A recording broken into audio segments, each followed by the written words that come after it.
If your aim is to create content that is actually going to drive engagement, you need to get past those 2 seconds.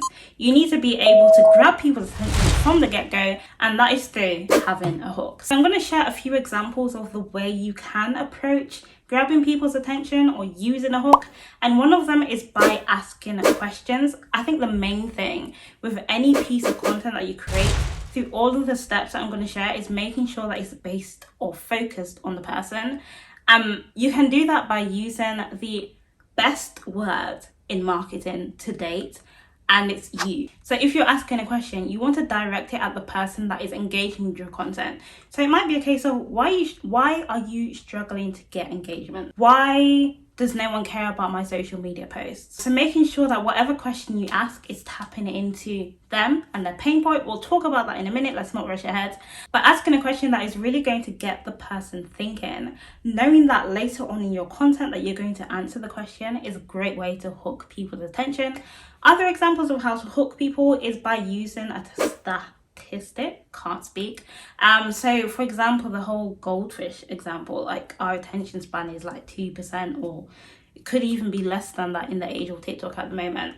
But saying something or statistic that you found that speaks into the piece of content that you're creating, that is going to get them thinking like, oh, that's really interesting. I never thought about this, or I never thought that, or maybe I'm in the statistics of having a attention span that is 2% or less, and what can I do about it, or how is that going to affect like the people that are engaging with my content, kind of thing. So looking at a statistic that is relevant to the topic that you're talking about can really help in terms of grabbing or hooking people as well. So the next idea of a hook that you can use is by utilizing quotes. And when I say quotes, I mean like a wise word or a saying, or like even a Bible verse.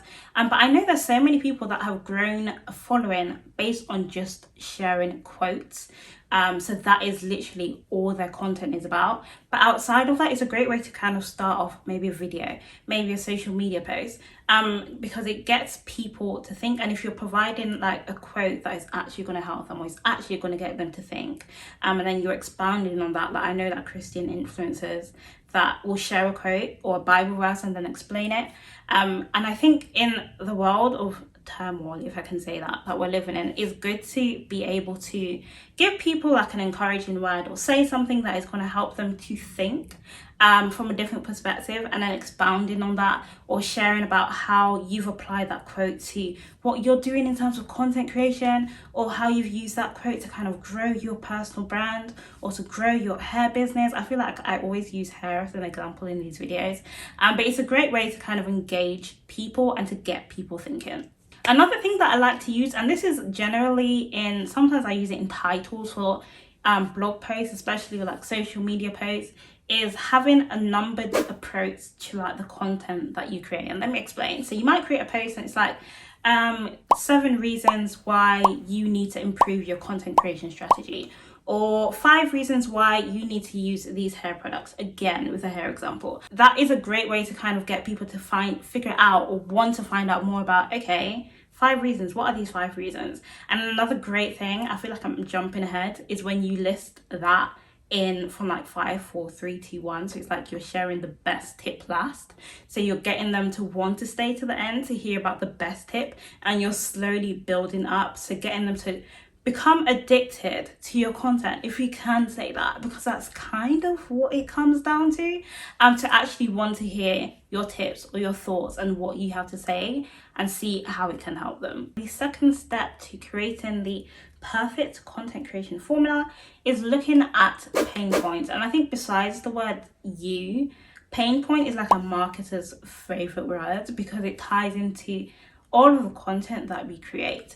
So pain point is basically something that your target audience is struggling with, and this is where buyer personas become so important and so powerful. So if you haven't checked out the video where I talk about how you can find your target audience using buyer personas, then make sure you check that out as well, because it will go into so much more detail. So in terms of the pain point, you want to focus on your target audience and think about the struggles that they might be facing as it relates to a goal that they might have. So say you have a hair brand and you're trying to target natural hair girls that want to improve like the way they maintain their hair, you want to think about it from their perspective. What are they struggling with? What are their problems? I think the best tip I can give as it relates to pain points is when you are thinking about the pain points that your target audience has, and this is when you're creating like content creation ideas, delve deep as much as possible. And even if you find what you think to be the pain point of, say they're struggling to find like content ideas,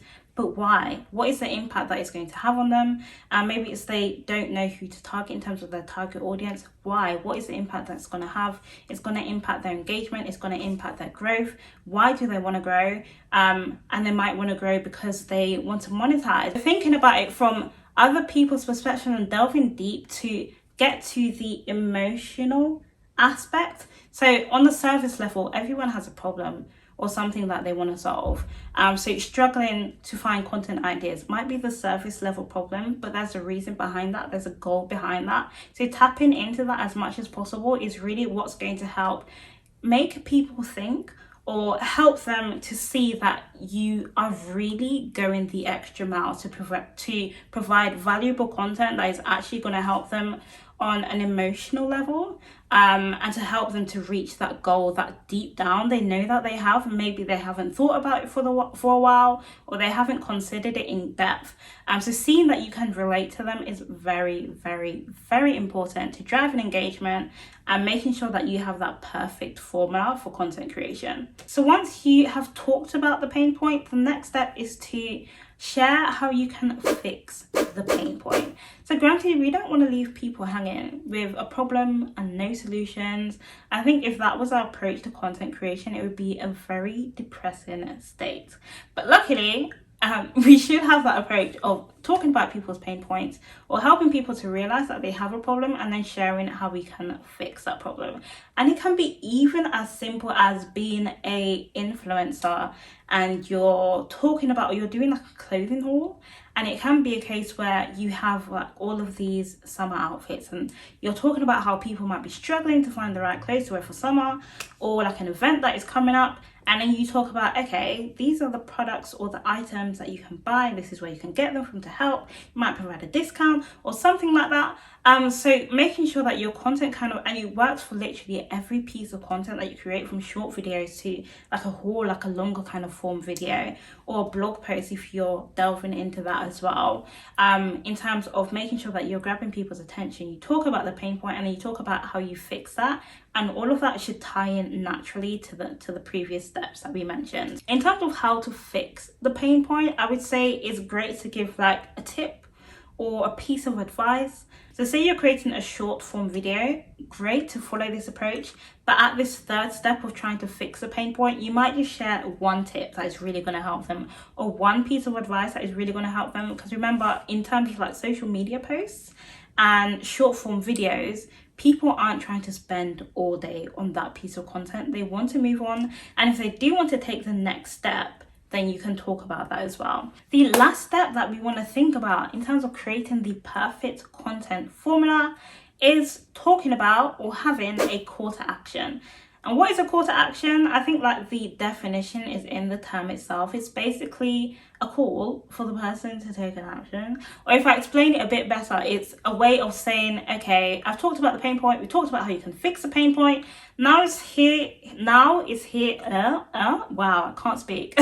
Now here's what you can do to make sure that you're solving this problem. Or here's what I can offer you to help you. So typically in terms of like YouTube, the call to action would be to, oh, watch this video where I talk about bio personas. Or it might be a short video where you're talking about, okay, but in my longer form video, I break down all of the tips and advice that is going to help you know how to find your target audience, or help you to know how to look after your natural hair if you're growing like a personal, or you're growing like a hair store, or you're selling like hair products or something like that. So that for every piece of content that you create, there should be something of additional value that you can create at the end of the post.